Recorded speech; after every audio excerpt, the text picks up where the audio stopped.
strongly. If I start to cry, don't worry about me anyways. I'm just feeling the emotions of the Lord, His faithfulness to us, His promises, and how good He is to us. Yes. And I hope that I can portray this message because what He's given me is so pivotal and so important to hear His heart and how He allowed the Israelites. And I'm gonna preach on the Israelites in Egypt and the Red Sea, which I know we've heard of it lots of times, but I don't think you've heard of it the way God gave it to me. So, anyways, but He opened this revelation up and He broke it down so beautifully, and I just get so touched by the Lord and how good He is, because He's been so good to me, and He's been so good to all of us. And I'm gonna push this down. Okay, I can't see you. And anyways, so before I get started, I guess I can pray. Father God, I thank you, God, for your presence, Lord. I thank you, God, that it's not about me, Lord, that it's your word and your promises, God. And I pray right now, God, that you just minister to your people, to their hearts, to the well springs, to the deep waters in their hearts, oh God. That you would reveal revelation and knowledge and understanding, Father. That you would break through, God, today over people's lives right now. God, that you would come in and you remind them who we are in you, Lord. That your promises are faithful and true. Father God, that you continue to woo us closer to you. That you continue to change us every day, Father God. To be more like you, God. And that you set us up for good, God. Not to fail, Lord. So I just pray, God, that you use me, Lord, you speak through me, Father God. In Jesus' name, amen. Amen. So, what comes to mind? I want you guys to throw some answers out. What comes to mind when I said Israelites and the Red Sea? What did God do? Or what comes to mind? Just throw some stuff out. Yep. Miracles. Miracles. Good. Deliverance. Names. Protection. Protection. Yeah. Very good. Providing a way. Opening up. Good. Very good. What was the other one over here? Providing the way. Provide what? Providing the way, showing the way. Providing the way. Amen. All right. Those are good answers. Yeah, there's a lot in here. We're gonna be reading. I'm gonna try to do it pretty quickly because to paint the whole picture, we have to read through Exodus 13 and Exodus 14. But I told Sarah so she can be prepared. And I'm gonna skip around a little bit just to, because it is pretty lengthy. But you guys know the story, so it's good that we all hopefully know the story and know the pursuit and chase and the opening of the water and everything. But anyways, we'll start in Exodus 13, verse 3.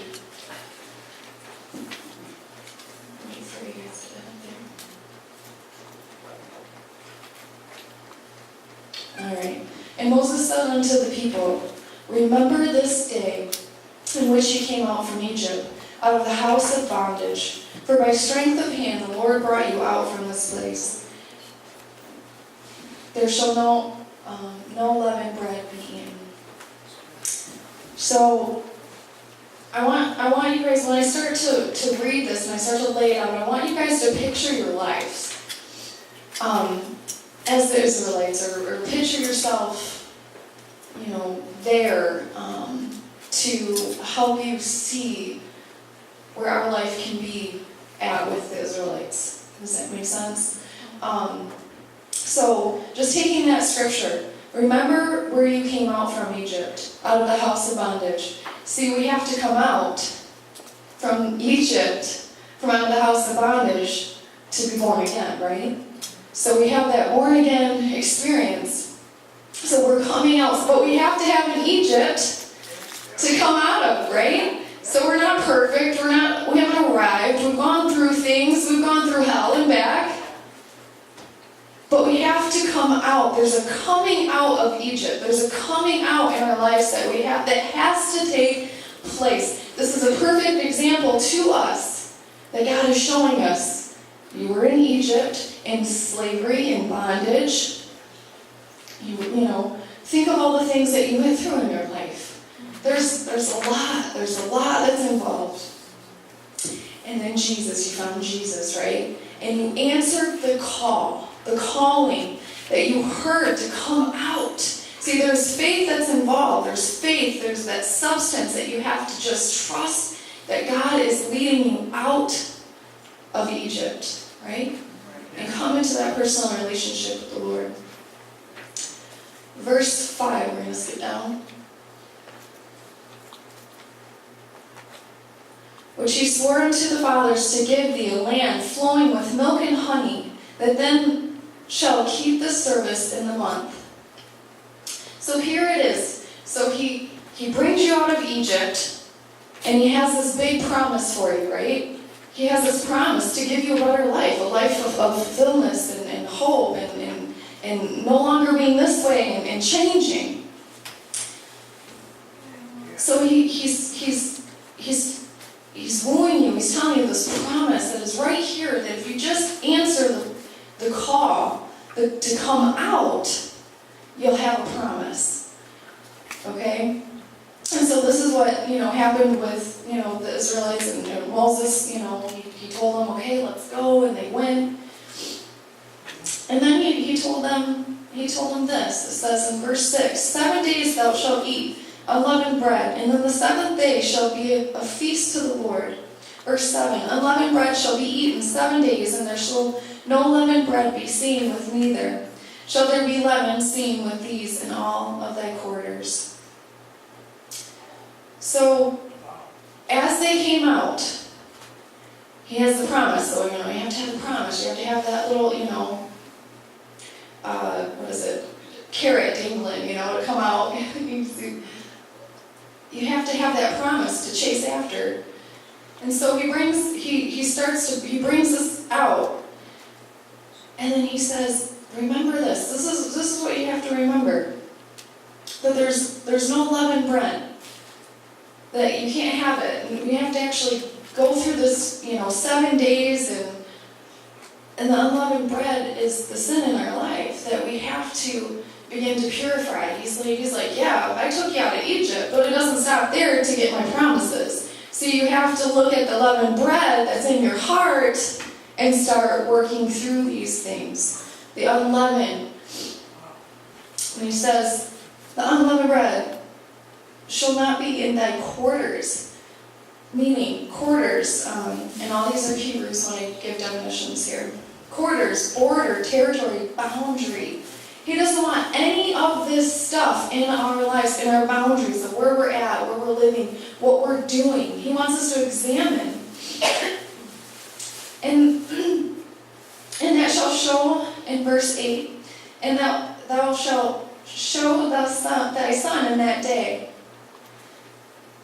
So days means days, lifetime, period. So there's these moments, see, that God wants us to do it for our lives, but he wants to do it through our children's life and our children's children. He wants us to have a moment, a point in our lives that people can say, yes, you used to be this, and now you're this. Wow, these are moments, these are days, these are continuing, these are lifetime examples of the purging, the leaven. It continues, it continues.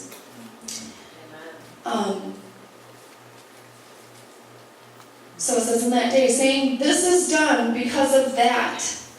This is done because of that, for the sake of, an account of, because of, in order that, which the Lord did unto me when I came forth, in order that the Lord can continue, for us to continue to go move forward, to continue to grow, He continues to show us, He wants us to continue the feast. Every year, He He wants us to continually look at ourselves in our own nature, in our true state, by ourselves when we're ugly, because we're not arrived yet. We all have a little bit of ugly in us still. Come on, we're not saved yet. So he wants us to continue purging and looking at ourselves so that in the days, so that we can be a witness to all the people, so we can be a witness to our sons and daughters, so we can lead by example, saying that for the account of, because in order to receive all the blessings and to come out and to come forth and to go forward, to proceed towards something, what are we reaching for? The prize, the goal, the promises? That in order that come to go forth with purpose or for result. Isn't that awesome? So he's laying it out here, and he's telling them all these things. Okay, you came out of Egypt. Here's the promise. I'm telling you a promise. And here's the feast you got to hold. You got to do this thing. Every year you have to remember where you came from. You have to remember and go back. Not that you're going back to Egypt, but that you're remembering so that you can continue to build upon and build upon and build upon change. Change within, unleaven, getting rid of the junk, showing people. It's just like, if you haven't grown in a year, then you're not following God's precepts here. Like, the leaven, he says to examine every year. So we should have a change that we can completely rely on, that we can look back within the year and say, I've grown, I have changed, I've conquered in this area. And it could be lust, it could be silly, any little thing. Because a little leaven ruins the whole lump. So even if it's just little, you don't think it matters. And I've been through so much, and I've been delivered from everything, and well, that's great because you came out of Egypt, but it doesn't stop there. You have to continue to allow these little leavens to come forth so you can work on them, and so God can continue to grow you and strengthen you. All right. Verse 9, and it shall be for a sign, a banner, a remembrance, a distinguished mark upon thy hand, and for a memorial between thy eyes, that the Lord's law may be in thy mouth. So these things have to be so evident in our life. We can't just blend in. The kids are learning about being aliens of this world. Like, we are strangers in this land. We have to have a frontlet in between our eyes, marking us, a distinction between who we are and that we're in Christ, that we've changed, that we're growing and maturing in the Lord, and so that it can show, it can shine, it can show others. If we're stagnant and stale, we're not growing, we're not moving. So we can't just sit around and just, like pastors in preaching, you can't just come in and just sit around anymore and just go to church and leave and not expect anything. There's a growing, there's a changing that he's telling the Israelites, and these are our requirements too. And it should be the law that be on the mouth. And and that's just, the law is our school teacher. And he brings us to Christ. The law brings us to Christ. It holds us that accountability. I had the commandments written on our door so that it's a reminder, and it reminds our children. And it was awesome, because Zara's starting to learn how to read a little bit, and she's like, "What does that say?" And then it just opened up a beautiful conversation. And she's like, "What's that mean? What's that mean?" And so I got to go through the law, and I got to, teach her, because it says as parents we're supposed to teach them daily about these things. The law, we're supposed to bring it forward daily. And in the scripture that we just read, we're supposed to bring it forward so that our kids can continue to ask, that we're examples. Thank God for my parents being examples so that I could follow in their lead, that they showed me that there was more to God than there was of the world. And that there was change happening, so then change could take place in my life. See, I don't think I would be as far as I am today if it wasn't for good examples. And I know some people might not have the parents, but that's why you plug into a church family. Your family becomes the church. Pastor Keith is preaching on family and coming together. That's how we grow. You get shaken in family. Yeah, I might rub you the wrong way, but you're not just going to leave. I'm not just going to leave my mom and dad because they ticked me off. What is it? Why am I getting ticked? What's going on? What are we looking at? Why do these reoccurrences keep happening? We grow in family. We grow in relationships. We grow in the church. That's why it's so important what Pastor Keith is preaching on lately about the church family and the church body and how we come together, because all of us have a part in the body that we need.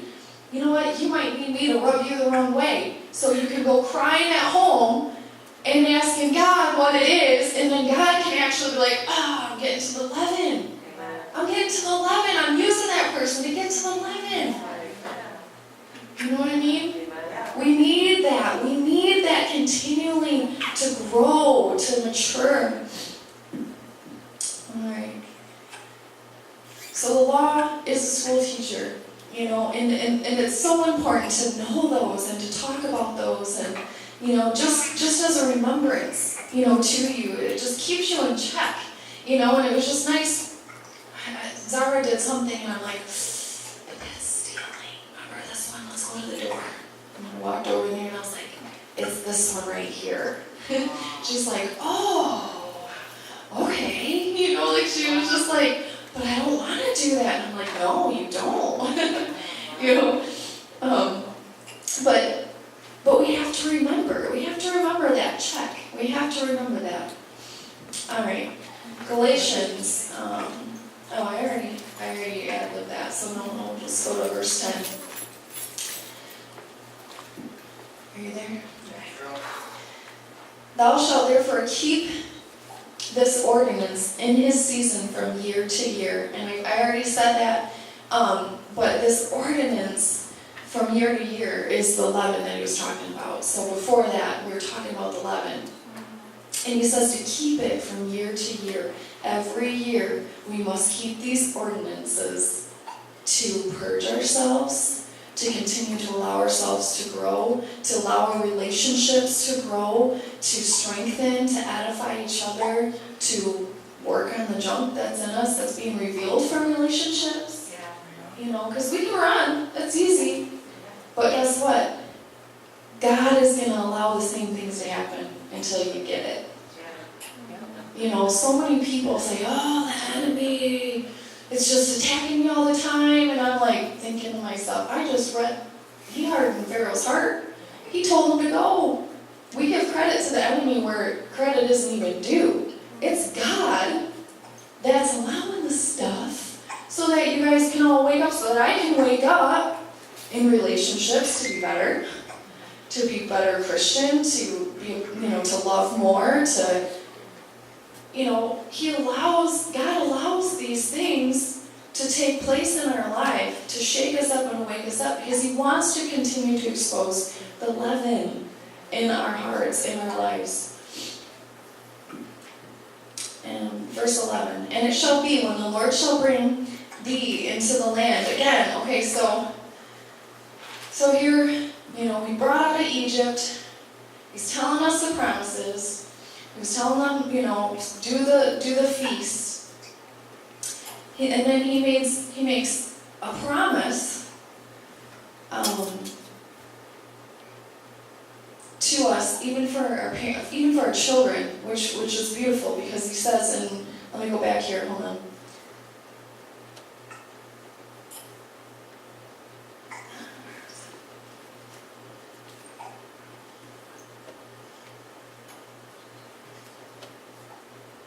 Okay, never mind, not supposed to go back. Okay.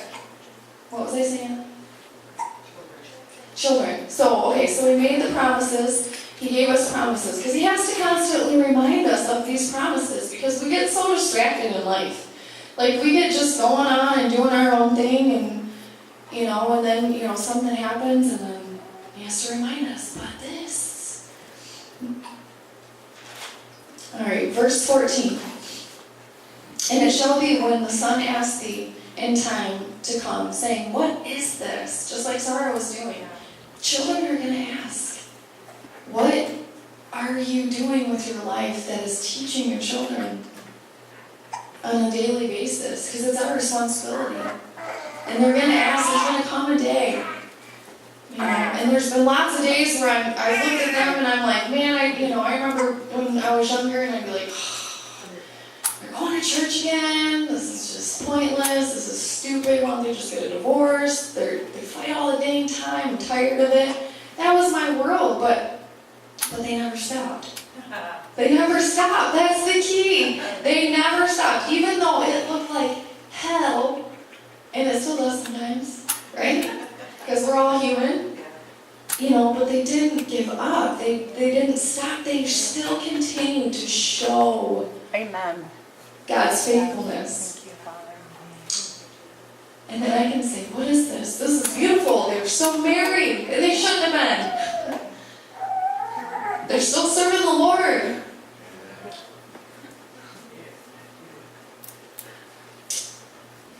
Alright, verse 14. And it shall be when the son asks thee in the time come, saying, what is this? That thou shalt say unto him, by strength of hand the Lord brought us out from Egypt, from the house of bondage. That is something that we can do. Our lives represent what we came out of. That the Lord is so faithful to deliver us and to change us. And I'm so grateful that I have a family. That has stuck by. Because I'm telling you, I wouldn't be where I'm at if I didn't have every one of you. And there's people that aren't even here, and I wouldn't be the same if I wouldn't have had them in my life. It's so pivotal. People are so pivotal, and people are so important to us because they help us grow and change.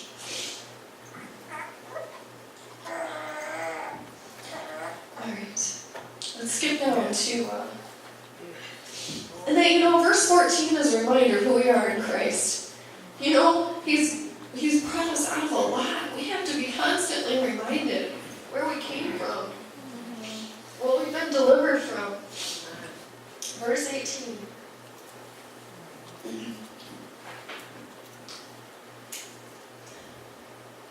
But God led the people about through the way of the wilderness of the Red Sea, and the children of Israel went up harnessed. So here they are. They're so excited. They're going through some things. Like I remember when I first totally committed back to the Lord. And, just before that, I literally was a drug user, a drunk, and did everything under the sun that you could think of. And then it just hit, and that was the time when Josh and I were starting to talk, and I was like, everything's gone. Like, I tried before, and it was just like, in that moment, God took me and delivered me completely from all those things. I didn't smoke anymore, I didn't drink anymore, and that was such an awesome moment in my life. That was so, you're so high, and you're just like, oh, Jesus is great, and He just did this for me.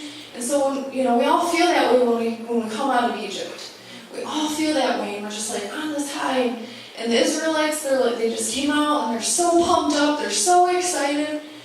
And, even it says that the Israelites went up harnessed. And harnessed, it says, in battle array, arrayed for battle. By fives, by arms, stout, obese, brave, determined, forceful, vigorous, steadfast, firm, courageous, valiant, and fearless.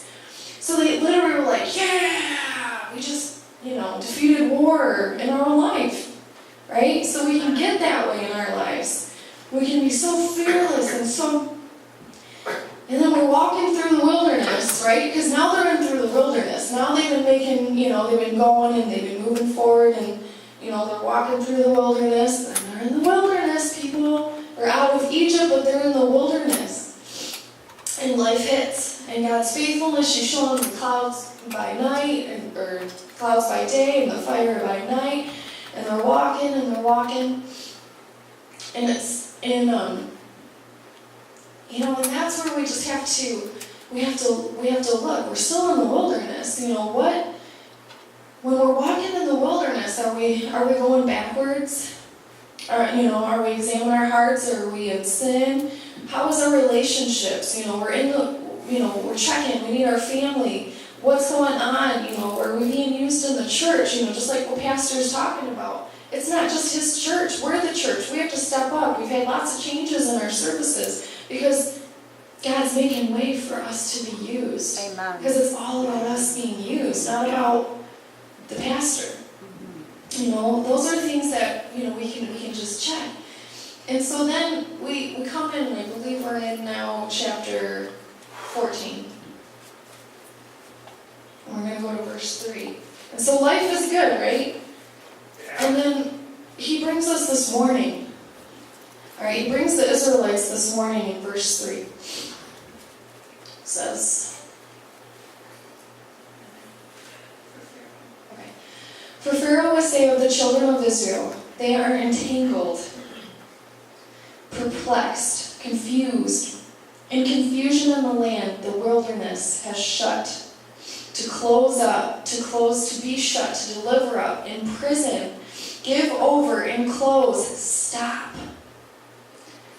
So God has given us a warning. He was like, oh yeah, this is what, Pharaoh's gonna say, because he was, God was sharing that with Moses. And the enemy comes in, and he's like Pharaoh. He comes in, and he comes in to entangle us, right? So life is good, and then all of a sudden we're in the wilderness, and we're like, oh my gosh, we're really in the wilderness, because I'm being entangled right now. I'm being totally confused.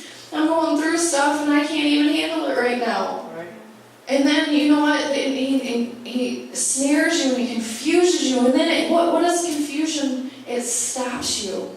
It closes you up. It says, and the wilderness has shut.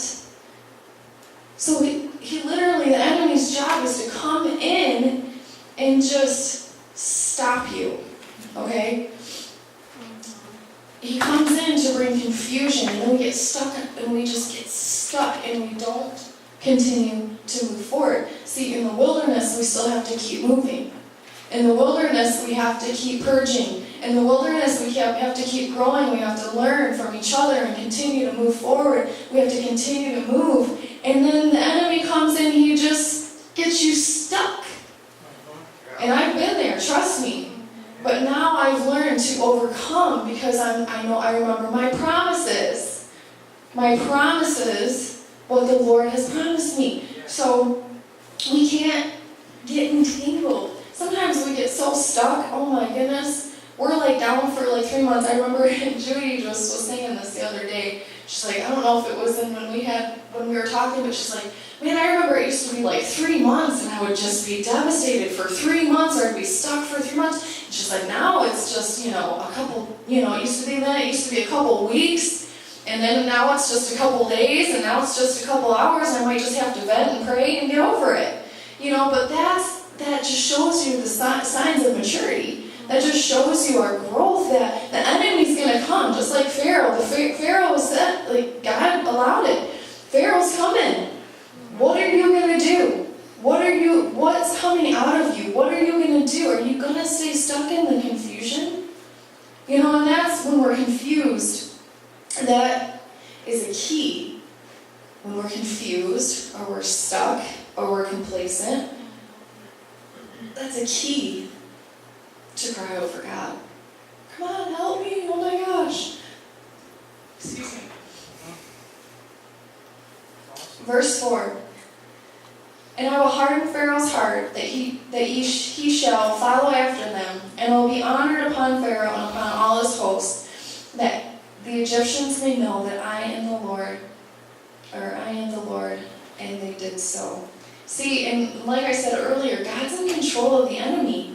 And here, that he's saying that I'm going to be honored. See, the enemy's going to come because God's going to allow the enemy to come. we gotta get that right here. We cannot continue to blame the enemy. No, it's either yourself and your selfish deeds and your sin, or because, he does tempt you. He is there, but you're the one that gives into it. Okay? And it's God that allows these things to take place. We have to get that in our brain. We've always been like, oh, the enemy's attacking us. No! It's by what we allow in, and it's what we allow around us, and it's what we allow. We continue to stay in confusion. And, the enemy makes you think that he gets you so confused, and you get so depressed, and you get so full of yuck, because trust me, I go through it, and we just get in a place, and we just stop, and we're closed, and we're shut up, and we're not used, and we just don't feel, and we're just in a bad place. And he allows us to be that way because we're stuck, and we need help. And, I forgot the point I was going to say. Oh, because God is in control, and he allows us to go through these things so he can be honored. So he can be honored upon Pharaoh and all the host of the enemy. That's the scripture. That's good. He allows us to go through this stuff so we can cry out for him. And then, see, that's where the enemy makes us think that we're all the way. So he gets us so bound, that was what I was going to say. He gets us so bound that he makes us think that we're back in Egypt. Oh, he makes us think that we're all the way back in Egypt. Trust me, I've been there, and there's so many times where I'm like, I just might as well give up because I'm the worst person and I'm just in a bad place, and the enemy's like, yep, you're back in Egypt, you're back the way you used to be, yep, might as well start doing it anyways, might as well start going and partying, might as well start going back to what you used to be. That's the entanglement, because he wants us to never think that we're moving forward. That's his enemy, to confuse us, to stop us from going forward. He wants us to think that we've never even changed. That we're still back in Egypt way over here. You see how the enemy works? Yeah. But he allows these things so that God can be honored. Why? Why does God want to be honored? So we can show all those around us. And most important, because he talks about his children, he wants us to be such great examples that we would be leaders that the children behind us can follow. They took him out. God took him out and was faithful. And that was a sign for our sons and daughters. All right, let's go to verse 7. I thought this was really neat. So Pharaoh in the pursuit, right? So now he's on the chase, and he's ticked. And God allowed him. So when God allows these things, he says, and he took 600 chosen chariots, and all of the chariots of Egypt, and captains over every one of them. That's a whole lot of people that he allowed to chase them. Okay?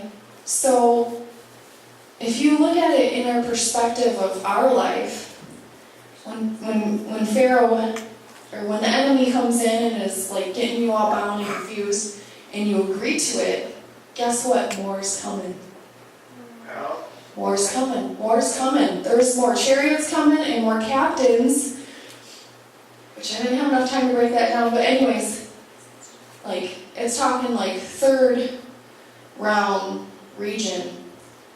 Come on, demons.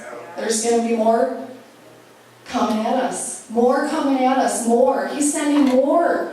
And yeah, God allowed it.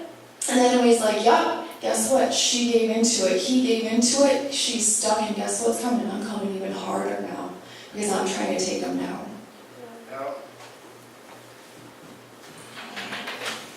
Let's go to verse 10.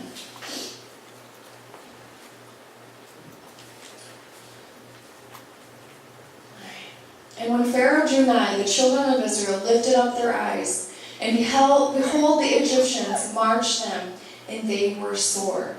So then, now crap's getting real, okay? Now they're just like stuck, and we can get stuck, right? And then all of a sudden we're like, oh my gosh, I don't know, I can't even go back to church anymore, oh my gosh, I don't even know what to do, I'm scared, I'm humiliated, I'm all those things, and then you go back, you might slip up and whatever. Right. And they were scared because of the enemy coming in and just like the numbers. They were sore, they were exceedingly, they were greatly afraid. And the children cried out unto the Lord, and they said unto Moses, because there were no graves in Egypt, hast thou taken us away to die in the wilderness? Wherefore hast thou dealt thus with us, to carry us out of the Egypt? And verse 12, is not this the word that we did to thee in Egypt, saying, let us alone, that we may serve the Egyptians? For it had been better for us to serve the Egyptians than we should die in the wilderness. And so, I've been there. We throw a fit, we're having a pity party for ourselves, we start feeling sorry for ourselves, and I'm like, gosh, it was better partying. Oh my gosh, I had better friends in the world than I did, whatever. Because I'm offended. I just might as well go back and, start partying again because it was way better. No, it wasn't better. Come on, but that's what the enemy, because he has you so bound and stuck and scared now that you're just not moving and you just think life is better before Christ. Come on. And I'm just saying, I've been there. I'm preaching it because I've been there. In verse 13, and Moses said unto the people, fear ye not, stand still and see the salvation of the Lord, which he will show to you. Today, for the Egyptian whom you have seen today, you shall see them again no more forever. So, all along, while they were walking in the wilderness, and he continued to tell them to keep going towards the water, right?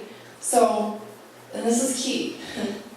They were in pursuit in the wilderness, going through all these emotional things, going through these leavens and purgings and all these things, and then they just, get hit and they get confused and they're bound and they're just scared. And the Lord is like, you're standing here. You're standing in the water. You're standing by the water, okay? And today you'll see them again no more forever. See, if we remember His promises, if we continue to allow God to be our victor and get us past ourselves and get past our circumstance and get past when the enemy comes in, we can receive the promise that He's going to take care of us, and that even some of the past that's still haunting us will eventually be broken. It'll be no more. See, the Egyptians, those represent our past. From, they escaped, but then they were still following. See, when we come out, it's a growing and maturing. Yes, there's going to be stuff that keeps coming up in our lives that we're going to have to deal with from our past. But guess what? Guess what the Lord just said? I will show you today for the Egyptians whom you have seen. Today you shall see them again no more forever. There will be a point in your life that the Lord will begin to deliver you and heal you and restore you, and you won't struggle like you used to struggle before. I remember, oh my gosh, I struggled so bad with depression and negativity, and this is, I've been delivered from a lot of stuff. This is like, a couple years ago. And I was just like, I get in this mindset, and I just can't get it out of my head. Like, Lord, deliver me. So I'm just crying out for the Lord, and I'm like, I gotta get rid of this depression and this negativity, and oh my gosh, like, this is terrible, and I don't even want to do church because I just don't feel like it, and I'm just so emotional, and I'm just, I've been battling this my whole entire life, when is this gonna change? And then, all of a sudden, I just, even with the last year, I'm like, I haven't been too depressed lately. What's going on with that? When did I get delivered? I honestly don't know, but the Lord did it, and I'm like, oh my gosh.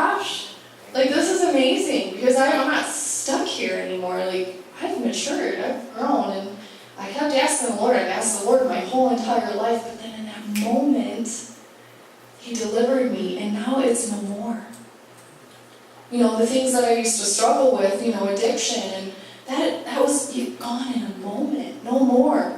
It's when the Lord decides to do it, but we got to keep coming forth, keep allowing God to show us these things, show us, you know, go through these things to show us so that He can bring us to the light so He can take it.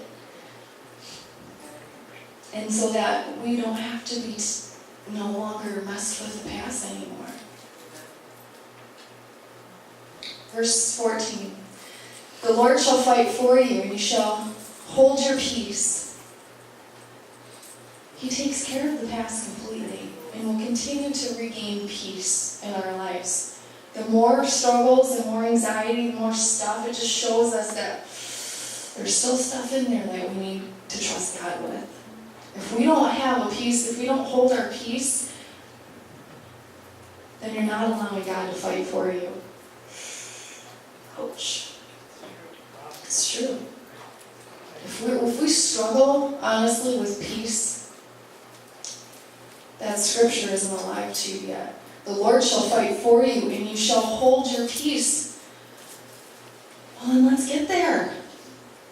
What is it? What is it? Let's search. Let's, fight. Let's, fight in the spirit realm. Let's, get down to the nitty-gritty. Let's meet with people. Let's get rid of this stuff. Let's get rid of the past. The past holds you down. Well, if it's continually holding you down, then we need God to take care of it. Because God's the only one that can take care of it, just like He took care of the Egyptians, right? I mean, the Bible is real. It's real examples for how we are supposed to live our lives.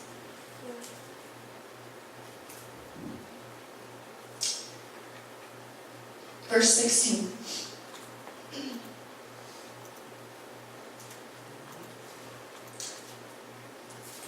And this is, I don't have the whole thing, so I'm going to read it. But lift thou up thy rod, and stretch out thy hand over the sea, and divide it. And the children of Israel shall go on dry ground through the midst of the sea. Alright, let me see where I put that. Okay, so divide, it says split up, cleave, break open, break through, rip open, break forth. See, before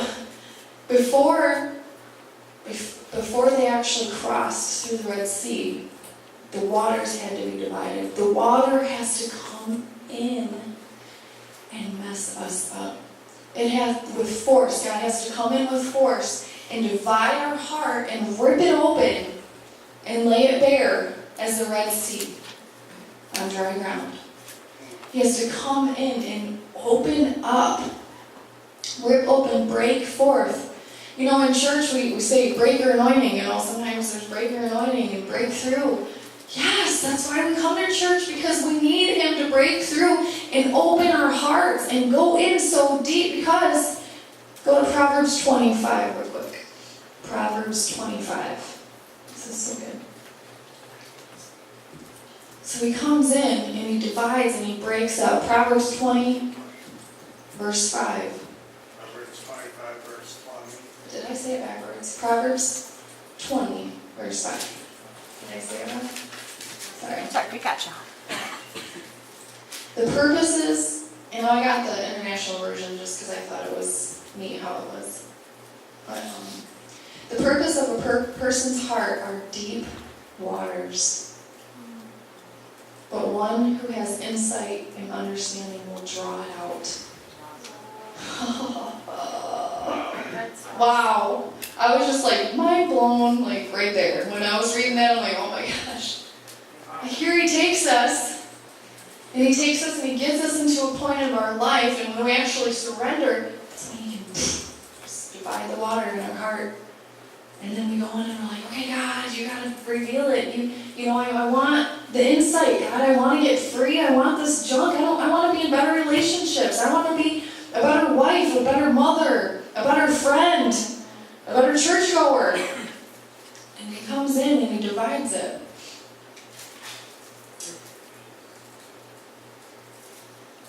And you shall go on dry ground through the midst. So on dry ground, this is so good.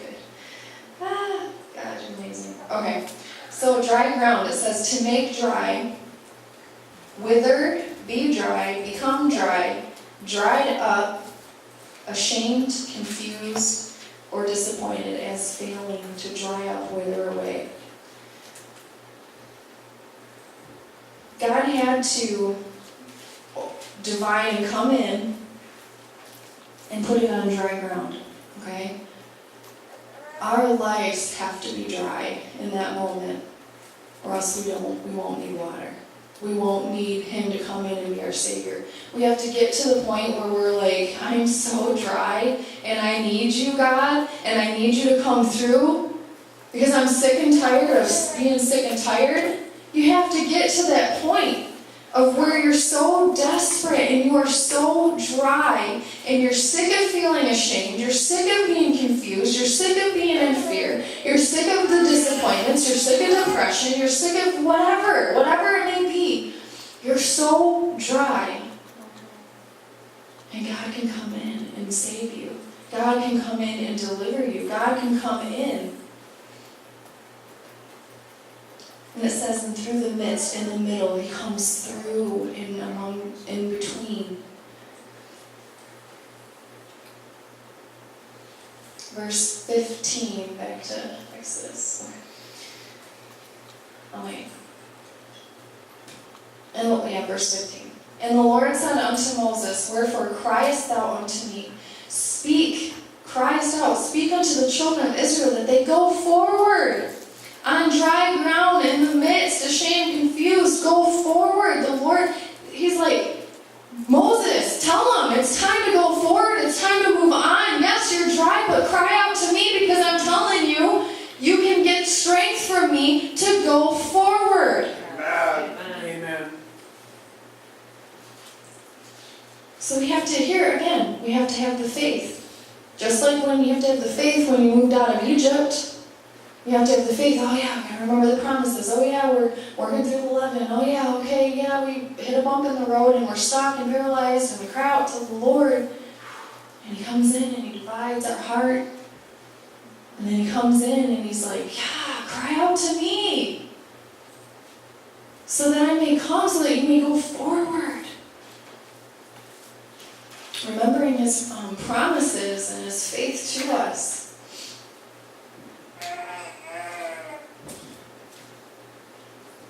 Alright, so then they're going through, and they told them to remember and start moving forward, and they started listening. And still, God's faithful with the cloud by day and the pillar by night, going into the sea. In verse 22,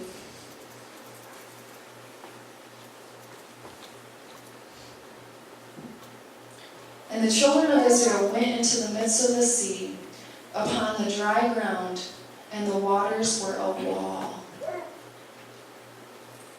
It's talking about, okay, just before that, I talked about the wall and the water being, He had to come in and divide to make way. Now, further on in the verses, in the Hebrew here, it's talking about the waters being a wall. It's a wall. It means a wall of protection. So that when you actually move forward, you're entering into that wall of water, of that wall of protection. When you're dry and you don't feel like it, and you are stuck and you are crying out to the Lord, and you just have enough strength to muster through the sea that God has divided, it's a wall of protection. Wow. Look what He set up for us. Whew. Alright, so more pursuit. So they're going through and they're coming after Him. And it came to pass, verse 24.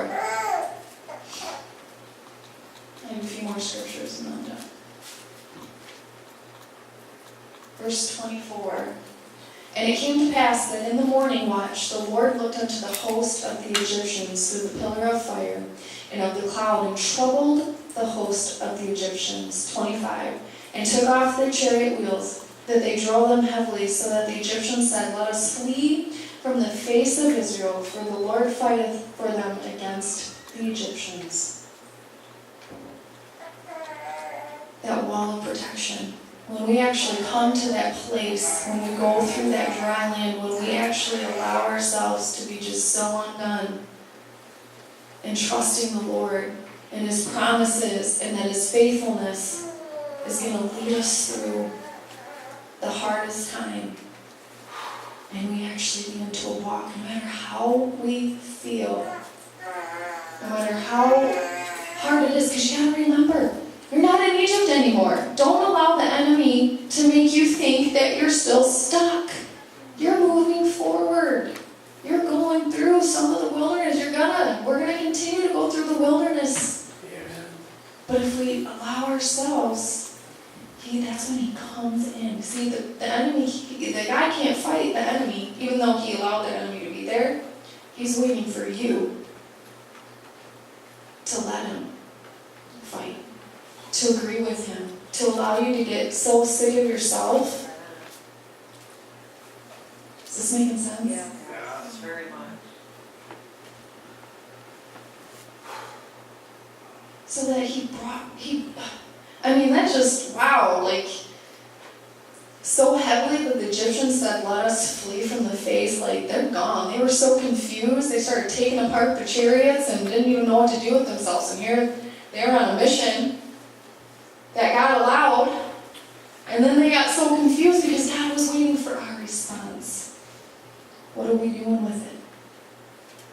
What are we doing with everything that He said? Everything that He's painted out and showed us in these scriptures. This is for us to have, to live by every day. Verse 27.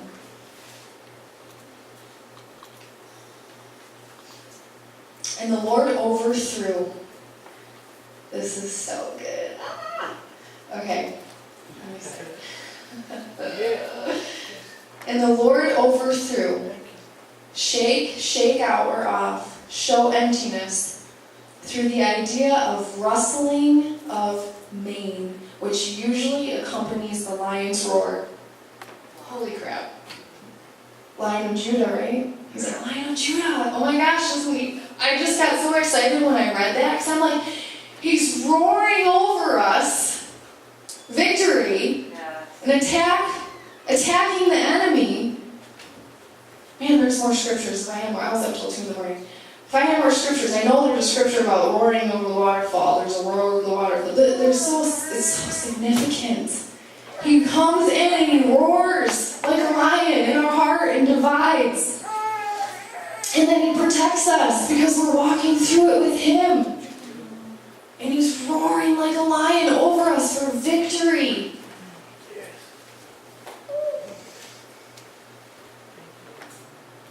That was just like such revelation that, you hear, the lion, and we see lion pictures all the time, but that like hit it home with me. I'm like, you are the Lion of Judah. You roar over us all the time. Verse 30. Thus the Lord saved Israel that day out of the hand of the Egyptians, and Israel saw the Egyptians dead upon the seashore. And I was like, wow, that's really interesting, because, you think of, like, people, like, dying in, like, the water and stuff. Sometimes they don't get washed up at all. They sink down to the ground or whatever, I don't know. They find bodies, in the waters before, but I thought it was so interesting because He didn't allow the enemy to even be in the water where they set foot in. Like, He, spit them right out on the shore.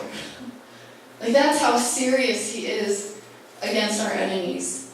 That He confuses them so much and He spits them right out.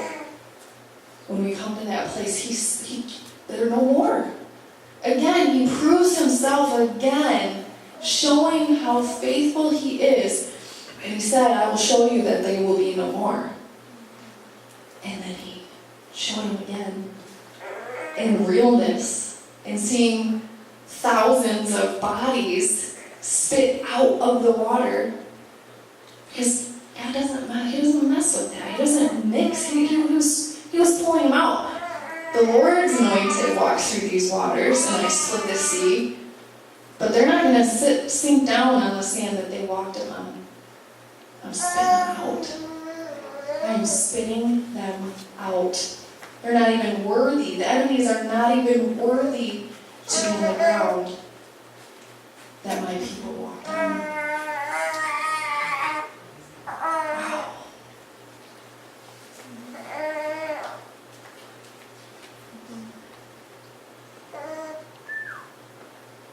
So good. God, you're amazing.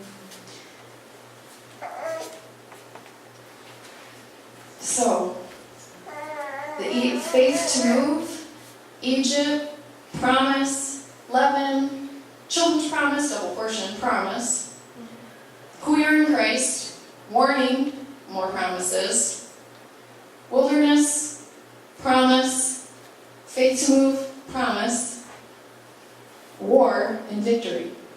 That was just, in chapters 13 and 14, that was just our lives at its best, and at our worst, and at our every being where we need to stay at and be at and continue to grow. And what's so cool is that, let me see, 1, 2, 3, 4, 5. Out of all of that, he promised, he kept reminding them the promises over and over again. Who we are in Christ, what he's promising. He kept continually showing, like he always does. That's why we need each other, because we have to be reminded. That's why we have to link arms, because we have to be reminded of God's promises. That's why we come to church. We have to be reminded, because where we are is not where we're going to stay. Where we've been, we're not going back to. We're going to continue. We're going to continue to move forward in the things and victory of Christ, so that we can continue to have victory. And that's why we praise Him. Then after that, they had a dang party. They were so excited. If you read in what are we on right now, 14? If you read in 15, they made a song, they had a big old party, and they just praised the Lord. They made up songs, and they had a big old feast. That's why we come to church. Not to stay stuck, but to have a big old feast and remind ourselves of who God is, and remind the enemy where he is going to become and where he's going. Because he doesn't have to be a part of where we're at now. Amen? You guys get something from this? Yeah. Are you guys encouraged? I found that scripture that you're the voice of the water speaking. I'll read it out. It's Jeremiah 6:23. They will lay hold on bow and spear. They are cruel and have no mercy. Their voice roars like the sea, and they ride on horses as men of war set array against you, O daughter of Zion. Yeah, that's one of them. It's not the one I'm thinking of, but I'll have to look it up. But that's a good one though. Yeah, because he's roaring over us all the time. Amen. Well, anyways, so let's examine our hearts. Let's see where we're at before we enter in for praise and worship. Because if you went back to Egypt when you're stuck, well, then you need to have a come to Jesus moment and get right with the Lord. You know, if you've just been struggling and you're in the wilderness and you're just stuck, then it's time to be unstuck. Like, this message is for everybody here, because we all can examine our hearts and where we're at in our life. Have we been good examples for our children? I think we've touched on everything in these scriptures right here. And go back and study them. Because this is our example that we have to live and follow by. And He gave. And there's lots of, parables and stories and, real truths in the Word, but, I just really feel like we need more. That's why we do praise and worship. We need more of Him.